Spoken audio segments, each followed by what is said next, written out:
Bonjour à tous. Aujourd'hui, je vous propose une vidéo un peu différente pour varier. On va être à mi-chemin entre la physique et l'histoire, puisqu'on va se demander comment l'homme a appris à mesurer le temps. Il va y avoir deux grandes parties. D'abord, l'élaboration des calendriers, qui correspondent aux grands intervalles temporels, et ensuite l'élaboration des horloges pour les durées plus courtes.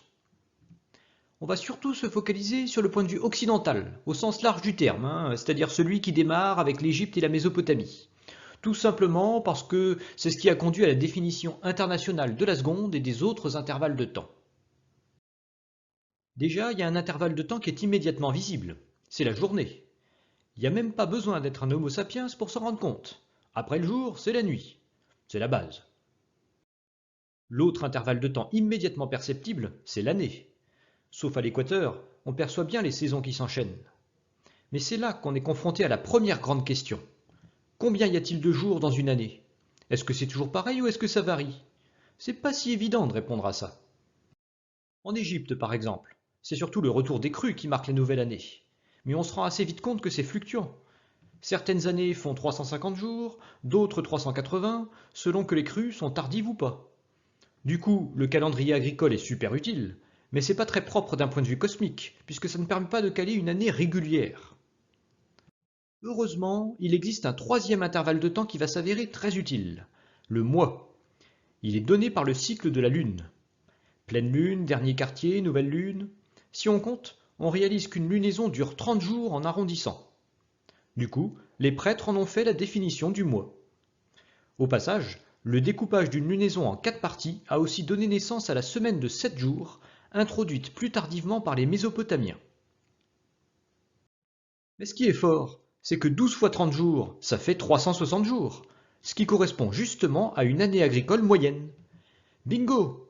Les prêtres ont stipulé qu'une année durait exactement 12 mois, c'est-à-dire 360 jours. On appelle ça l'année lunaire. Presque toutes les civilisations sont passées par là, et c'est encore utilisé aujourd'hui dans le calendrier chinois ou dans le calendrier musulman. L'année lunaire, c'est l'année cosmique par excellence, donc celle créée par les dieux ou par Dieu. On pense même que cette notion existait bien avant l'époque historique. Évidemment, on a fini par se rendre compte qu'il en manquait un bout. Les crues du Nil avaient lieu de plus en plus tard dans l'année, ce qui signifie que l'année lunaire était trop courte par rapport à l'année agricole. Comment corriger le tir? Les prêtres égyptiens ont fait très fort sur ce coup-là. Vers 3000 avant Jésus-Christ, ils se sont rendus compte que Sirius, l'étoile la plus brillante du ciel nocturne, restait sous l'horizon pendant toute une période de l'année. Ils ont noté scrupuleusement le nombre de jours qui s'écoulaient entre deux réapparitions, et ça faisait systématiquement 365 jours.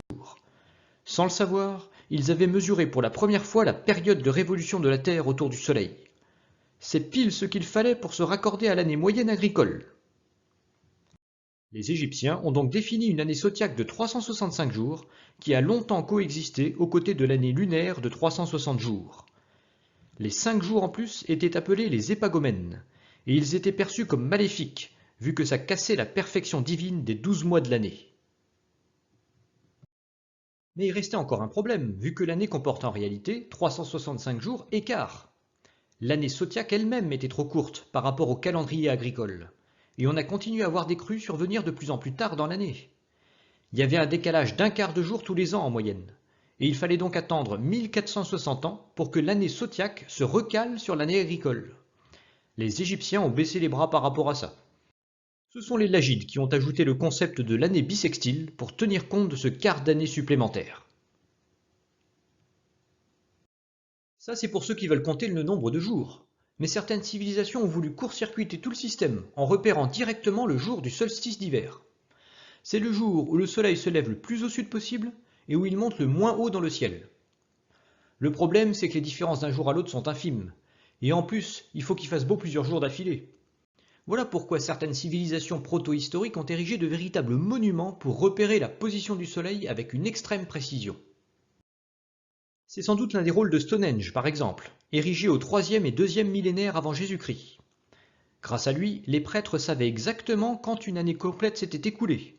Et il n'y avait jamais de décalage, comme en Égypte, vu qu'ils refaisaient un pointage tous les ans. Pour finir là-dessus, et pour l'anecdote, je citerai aussi le calendrier Maya, qui semble parfaitement inepte pour tout étranger à cette culture. Déjà, les Mayas utilisaient leurs doigts de pied pour compter, puisqu'ils comptaient en base 20. Ça les a amenés à concevoir des cycles complètement improbables de 13 fois 20 jours, c'est-à-dire 260, ou même de 584 jours, qui correspondent au cycle de Vénus dans le ciel. C'étaient des édifices totalement inutiles dans la vie de tous les jours, mais c'étaient des cycles sacrés, puisqu'ils découlaient des nombres magiques imposés par les dieux. Jour, mois, année. Voilà pour le temps long. Maintenant, on va passer au temps court, heures, minutes, secondes. Et cette fois, on va aller en Mésopotamie. Comme il n'y a pas de cycle naturel inférieur à la journée, il a fallu concevoir des durées complètement artificielles, un peu à la façon Maya. Première chose, ils ont vu que l'année lunaire était naturellement découpée en 12 mois, et ils ont donc voulu faire pareil pour la journée. Mais bizarrement, ils ont décidé de couper le jour en 12 et la nuit en 12, ce qui a donné une journée de 24 heures. C'est comme ça qu'on a introduit pour la première fois la notion d'heure. Ensuite, ils ont trouvé le nombre 60 absolument merveilleux. 6 fois 60 jours et on retrouve les 360 jours de l'année. 60 divisé par 5 et on retrouve le nombre 12 que les dieux adorent. 60 divisé par 2 et on retrouve les 30 jours du mois. Les Mésopotamiens subjugués se sont mis à compter en base 60. Et c'est pour ça qu'ils ont découpé l'heure en 60 minutes et la minute en 60 secondes. Ça s'est peut-être fait à Babylone, vers le XVIIIe siècle avant Jésus-Christ. J'en profite aussi pour dire qu'ils sont à l'origine du découpage d'un cercle en 360 degrés. Reste à savoir comment mesurer ces nouveaux intervalles de temps. L'instrument le plus rudimentaire, c'est le gnomon. C'est un simple bâton vertical qui projette son ombre sur le sol. La taille de l'ombre permet d'en déduire l'heure, mais à condition de tenir compte des saisons, puisque l'ombre est plus courte en été qu'en hiver. Les Égyptiens sont parmi les premiers à avoir mesuré l'heure par ce biais.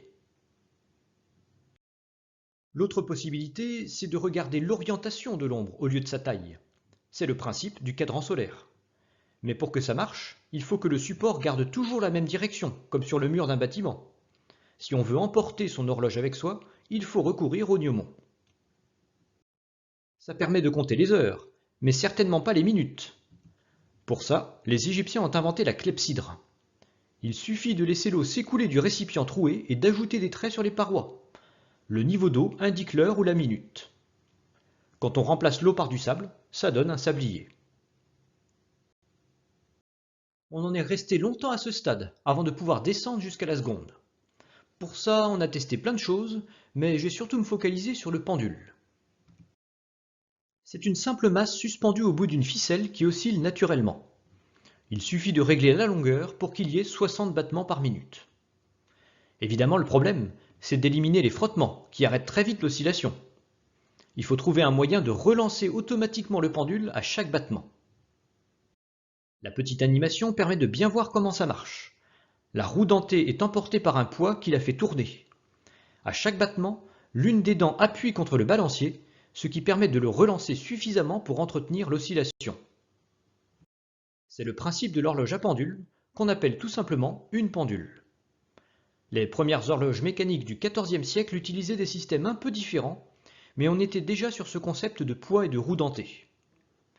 Finalement, on a continué à utiliser des oscillateurs jusqu'à aujourd'hui.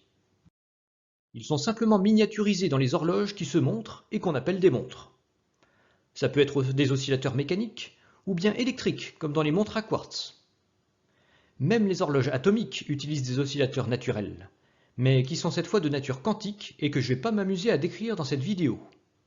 Il faut simplement savoir qu'il y a eu une bascule radicale en 1967. Avant, on partait du jour pour définir l'heure, puis la minute, puis la seconde. Aujourd'hui, on part de la seconde, qui devient l'étalon de base pour tous les intervalles de temps, puis on en déduit la minute, puis l'heure.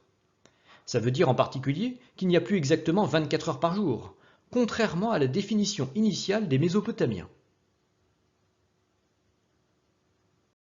Voilà, on a fait le tour de tous les intervalles de temps, depuis la fraction de seconde jusqu'aux multiples d'années.